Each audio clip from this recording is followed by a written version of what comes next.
মধ্যরাতে ফেসবুকে এক রহস্যময় স্ট্যাটাস দিলেন দশক ৯০-এর ঢাকাই সিনেমার অন্যতম জনপ্রিয় ও সফল নায়ক ওমর সানি।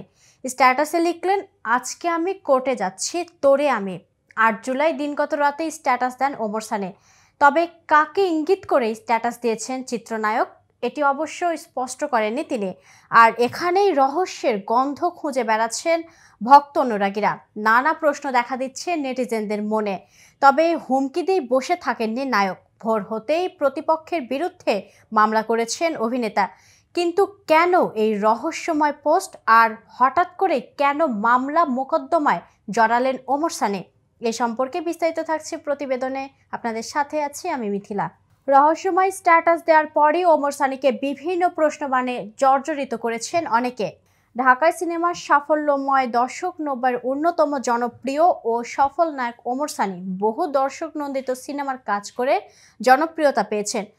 ১৯৬৯ সালের ৬ মে বরিশালে তার জন্ম। পরিবারের উৎসাহ আর বাবার অনুপ্রেরণায় রূপালী দুনিয়ায় পথ চলা শুরু করেন সানি। দারাশিকো পরিচালিত সুজন সখী নামের সিনেমায় প্রথম কাজ করেন। এ প্রসঙ্গে সংবাদ মাধ্যমকে ওমর সানি জানিয়েছেন, একজনকে সামান্য কিছু টাকা ধার দিয়েছিলাম। টাকাটা ফেরত দেওয়ার মতো তার যথেষ্ট সামর্থ্য আছে, কিন্তু দিচ্ছেন না।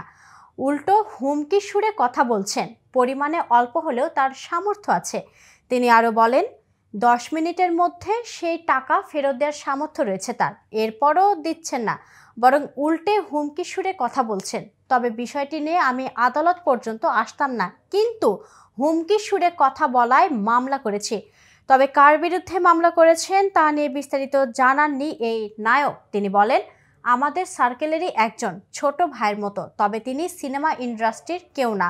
এর আগে ওমর সানির ছেলে ফারদিন এহসান স্বাধীন ব্যবসায় লুঙ্গি হয়ে ২,২৬,০০,০০০ টাকা লোকসান দিয়েছেন। এজন্য তিনি দায়ী করেছিলেন নিশাত বিন জিয়া নামে এক ব্যক্তিকে। গেল বছর শেষের দিকে আইন পদক্ষেপও নিয়েছিলেন। সেই মামলা সম্পর্কে জানতে চাইলে সানি বলেন, এটা সময়ের ব্যাপার, আদালতে যেভাবে সিদ্ধান্ত নেবেন সেভাবেই হবে। এই মামলার জন্য মাঝে মাঝে আমাদেরকে আদালতে আসা যা করতেই হয়। তো ভিউয়ার্স, ভিডিওটি সম্পর্কে কোনো মতামত থাকলে কমেন্টস করে জানাতে পারেন। সাথে সাথে নিয়মিত শোবিজ রিলেটেড আপডেট এবং ইনফরমেটিভ ভিডিও পেতে কেটিভি শোবিজের সাথেই থাকুন।